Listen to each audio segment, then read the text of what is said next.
Now, we kind of alluded to there might be some PR problems for Meghan and Harry, and in a sign that they are just desperate to try and improve their PR. It's been revealed that Harry and Meghan have reconnected with old PR representatives following the resignation of their most recent publicist. What more can you tell us? Yes, the prince and princess plagued by publicist purge, isn't it? This is the 11th exit, can you believe, which has basically shook the Sussex squad. What happened is they've rehired the PR firm Sunshine Sachs. How lovely is that? After the 11th staff exit, publicist Meredith Main, she quit after Archwell, after a year at Archwell. You might remember we spoke about it last year, the backlash at Kris Jenner's party photos. What they wanted to do, they were faced online criticism. They went to Jeff Bezos' £175 million mansion in Beverly Hills.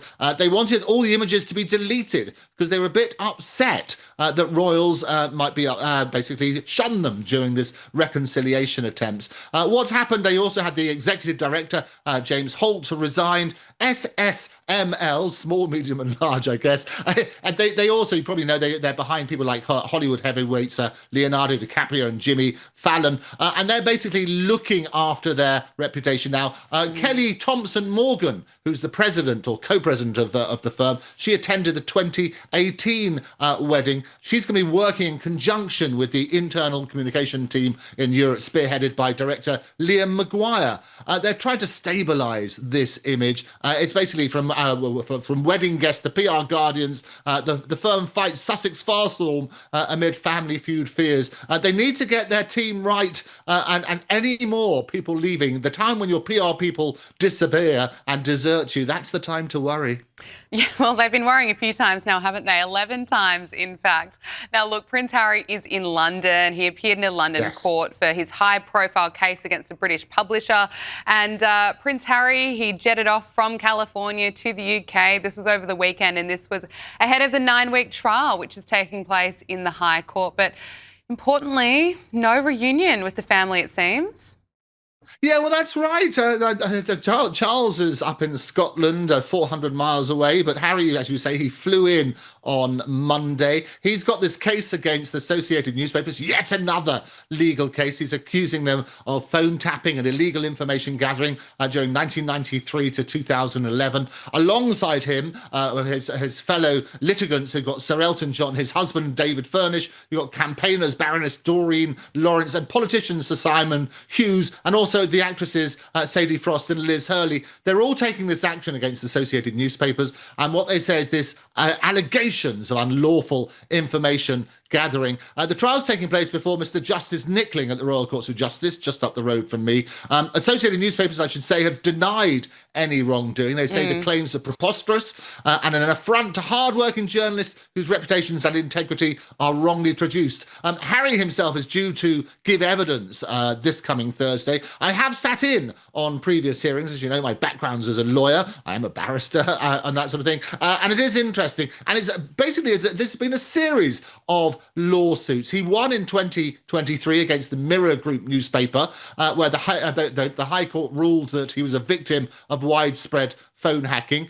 He settled in 2024 with the news group Publishers of the Sun. And Meghan Markle, basically, she won her case, a privacy and copyright case, you might remember, about the publication of her private letter to her father, and the publisher there paid damages and costs and issued an apology. So that's what happened. The interesting thing, Harry loves to be in court. He seems to be one of the most litigious royals in history, and he lost his High Court and Court of Appeal challenges in 24 and 25 to reinstate the taxpayer funded armed police protection in the UK after he stepped back from a working royal. That's all being revisited. But he also sued the paper for defamation in 2024, where he was basically, the Mail on Sunday accused him in an article of misleading the public about offering to pay for his UK security.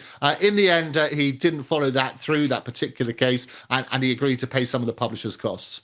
And you mentioned there that Prince Harry won't be reuniting with his family, of course, with the King being away in Scotland. What can you talk to us, or can you talk to us a little bit more about his trip? Well, yes, the King's up in Scotland. He's sipping the whiskey up there. He's basically enjoying his life there. And I think it's the King's doing very, very well in terms of public and so on and so forth. So he was up there to fly the flag, and also, as I say, he met a number of people up there. He was a bit worried about the photo opportunity because he was warned that the whiskey is quite strong, so you've got to be careful there. And he said, well, it's not the problem with the photos, it's when you're sipping whiskey, they don't give very good photos. I guess he's a bit worried about when people eat food and so on and so forth. Politicians, there's some awful pictures out there when politicians have videos of various people eating bacon sandwiches and stuff like that. So he's a bit worried about his image, but they loved him up there and he was doing very well. And it's not a bad trip, is it? Putting the spirits up in Scotland. Now, there's more fallout over Andrew Windsor. Now, there are reports that Princess Eugenie has cut off all ties with her father, and it's understood that Andrew will be leaving Royal Lodge before the end of January. Not long. It's not long at all. I did predict it. I said he's going to Christmas, give him a last chance to stay in that royal lodge where he's been paying this peppercorn rent, as we explained last year. Princess Eugenie, she's had no contact with Andrew. She's furious, apparently, about his lack of apology and the whole Epstein scandal. She skipped Christmas visits, and she also wants to focus on her own thing, the Anti-Slavery Collective, which is basically countering sex trafficking and so on and so forth. Beatrice, however, she is maintaining her ties. She invited Andrew to the daughter Athena's christening just a little while ago, but apparently Andrew wasn't in attendance at the party afterwards. It's unclear whether Andrew and Eugenie spoke during the christening, but you might recall that Andrew and Prince William didn't speak at the Princess, at the Duchess of Kent's funeral. They felt very, very uncomfortable there. A source tells me that Beatrice is trying to walk the fine line, if you like, of not cutting her father off, but remaining close to the royal family. It's a very tricky sort of situation. But Eugenie is not walking that line at all. She's just not speaking to him.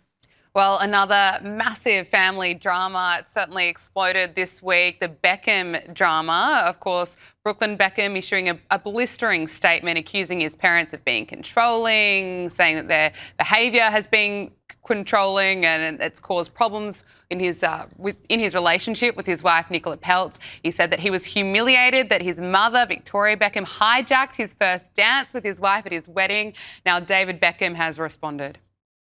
They make mistakes. Children are allowed to make mistakes. That's how they learn. So that's what I try to teach my kids. But, you have to sometimes let them make those mistakes as well. Andrew, what do you make of David's words there? What do I make of it? The Beckham's battle. Beck's lies and videotapes, as the Sun screams today. It's basically, and what happened? This explosive Instagram rant that Brooklyn accused David and Victoria of controlling his life, sabotaging this marriage to Nicola Peltz via wedding interference, media lies, and excluding her. What happens? There was things like last-minute dress cancellations, pressure on naming rights, and past flames at the event. What happened? He attended David's 50th, but he basically has no love lost. And the sad thing, in the same way as Harry and his public spat with his family, the media side is Shakespearean echoes as we talk about that sort of side. What the former photographer wrote, he said, "For my entire life, my parents have controlled narratives in the press about our family. The performative social media posts, family events, and inauthentic relationships have been a fixture of the life I was born into." Brooklyn, who's married to model and heiress Nicola Peltz, 31, got married in April 2022. He claims, as you say, "My parents have been trying endlessly to ruin my relationship since before my wedding, and it hasn't stopped." He claims that Victoria cancelled making Nicola's dress and hijacked the first dance at the wedding. Basically, he says the whole thing is he's been controlled by a family that values public promotion above all else. What he says about the dance is quite extraordinary. He says, "In front of 500 wedding guests, Mark Anthony called me to the stage where in the schedule was planned to be my romantic dance with my wife, but instead my mum was waiting to dance with me. She danced very inappropriately on me, extraordinary phrase, in front of everybody. What's that? What sort of imagery is that sort of conjuring up? It is quite awful. And he said that he was called evil because the nannies were put on his table, and poor old the other Beckhams, his mum and dad, were put on a separate table. And he basically says he doesn't want his life shaped by image, press, or manipulation. All we want is peace, privacy, and happiness. But as you say, Beck's bit back, and David said that children make mistakes. That's what he did. He's at the World Economic Forum. He hasn't specifically addressed the statement other than to make that sort of stuff. But you can imagine this is going to run for days and days, and the press are bursting a blood vessel with the next exciting instalment. Absolutely. Andrew Eborn, president of Octopus TV. Wonderful to see you again. Thank you so much. Always a joy, Gabriella. See you next week.